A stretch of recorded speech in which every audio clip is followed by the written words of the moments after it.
Gosh. Hello and welcome, one and all. I hope you are having an amazing day. Now, I'm a self-appointed degenerate, so I thought what would be best fitting than to rank the Danganronpa characters. Before we get started, I'll quickly say a few things. I will be only ranking the Trigger Happy Havoc characters in this video, however I will be considering all aspects of the games in terms of their character arcs and growth, etc. The rankings are as follow. S is for the best character ever. Yep. A is for you're really cool, I really appreciate you. B is for I like you, you're okay. C is you could be better.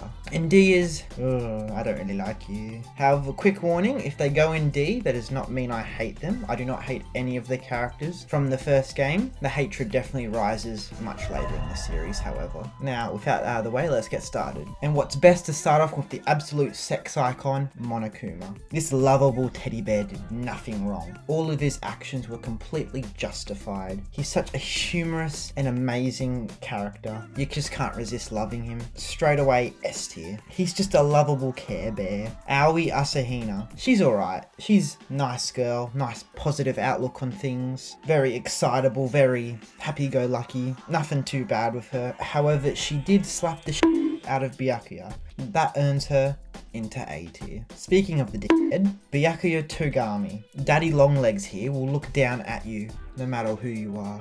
Does not care about you one single bit. He is so arrogant, so ruthless, so cold, so much of a dickhead that earns him a spot in S tier. Celestia Ludenberg. Her design, straight fire. Her voice acting, slayed. Her character, straight gas. The only issue I have with her, during the class trial, she snapped way too early in my opinion, for being the quote-unquote ultimate gambler. She wasn't able to keep up her poker face. Lady Gaga would be ashamed. However, still an S tier. Chihiro Fujisaki. He's an alright character, but he did have such an inspirational arc, had such strong motivation to change. He reminds me of those cute cat posters that just say, hang in there. I'll put him in a high B. Hifumi Yamada.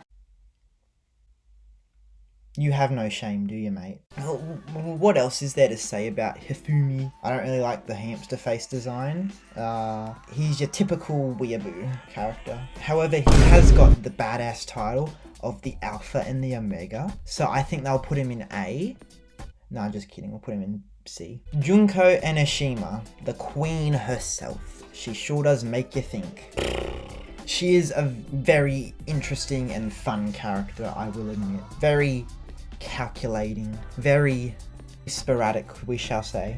And yet still a very threatening character. Never in my years would I think I see a global terrorist valley girl on my screen, but here we are. Put her in A tier. Kiyotaka Ishimaru. Alright guy, bit too much of a stickler for me. Needs to get that stick out of his ass, but what can you do? Still an alright guy, still a chill dude. Great representation for the homosexuals out there. We'll put him in B tier. As for Super Saiyan Kiyotaka, D tier. I don't know why he's here. Pointless. Kyoko Kirigiri. One of the few characters that you can believe has a brain. She carried most of the first game. Her back must be sore. So at least she did get to have a bit of a rest at the end of the series. Daddy issues, however. That doesn't stop me from putting her in S tier. Leon Kuwata. He sure exists. C tier. Makoto Naegi. The short king himself. Despite being boring, basic, unappealing, normal guy, he is still a very likable protagonist, so we'll give him that. He do also be pulling all the bitches, however, so gotta commend him for that. And if you thought things can't get any better for this guy, you watch DR3 for the first time, you're like, damn, puberty finally caught up to this guy. Put him in A tier. Mondo Owada, the Pompadour Prince himself. Definitely got some insecurities he needs to handle.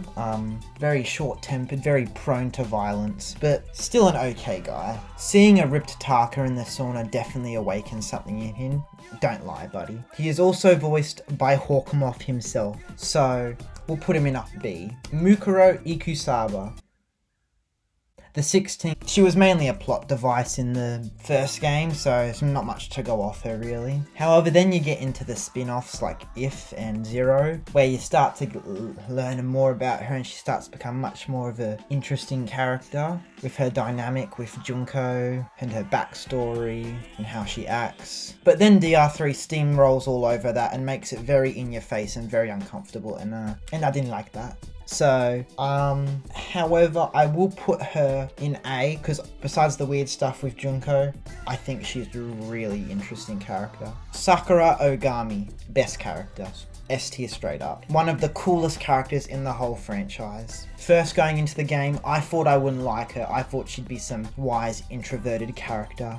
Ooh. But then you get to know her and she is really sweet, really kind, and really loyal to her friends. I have so much respect for Sakura. But the other characters don't, because they call her bloody ogre. Like, excuse me? The disrespect. One of the saddest trials in my opinion as well. So for that, she's earned her spot in S tier. Sayaka Mizono. Boy, did this game sure make me think she was going to be a main character. I was completely shook of when she was off in the game. But then after that, you get to know a bit more about her, which is probably why she's earned her representation as a snake. She can definitely speak parcel tongue, I bet. Ah, yes. Slytherin. We'll put her in B tier. Toko Fukawa. Now, if you came up to me and asked me straight after playing DR1 who my least favourite character was, without a doubt, it would be Toko. But this is before I experienced the fun game of Ultra Despair Girls. She went from being one of my least favourite to one of my favourites. This girl has a quest, and her quest is to get into Byakuya's pants. Sure is a quest alright, but you do you. Put her in S tier next to her man. I'm sure he'll really love that. And of course we've also got Genocide Jack. Pretty funny character, pretty entertaining, pretty funny in the first game. Definitely was surprised for sure with her. I was also surprised when they were able to give a bloodthirsty serial killer character development. Put that fruit roll up tongue away please, immediately. Get it out of here. Gross. Yasuhiro Hagakure.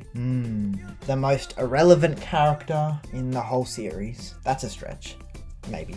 He has his comedic moments, but his irrelevancy in the whole game bothers me quite a bit, more than probably other people. I guess there is one thing I like about him, and that would be his mum. But for now, we'll just have to put him in C, unfortunately. Alter Ego. It's just Chihiro, but a computer. What am I supposed to say? I don't know. Just put in the same one as Chihiro, I guess. Jin Kirigiri. This guy. If you do not allow these two into Hope's Peak Academy, then I would not be able to experience this series. So for that, I put him in F tier for making me go through all this hell. You despicable man. Seems to be an okay father, I guess. Too bad he had to go and go get the milk for the calcium in his exposed bones. But don't worry, Jin. Your daughter has someone else to call daddy now. Santa Shishiba. Who the fuck is this? D tier. Princess Piggles. S tier.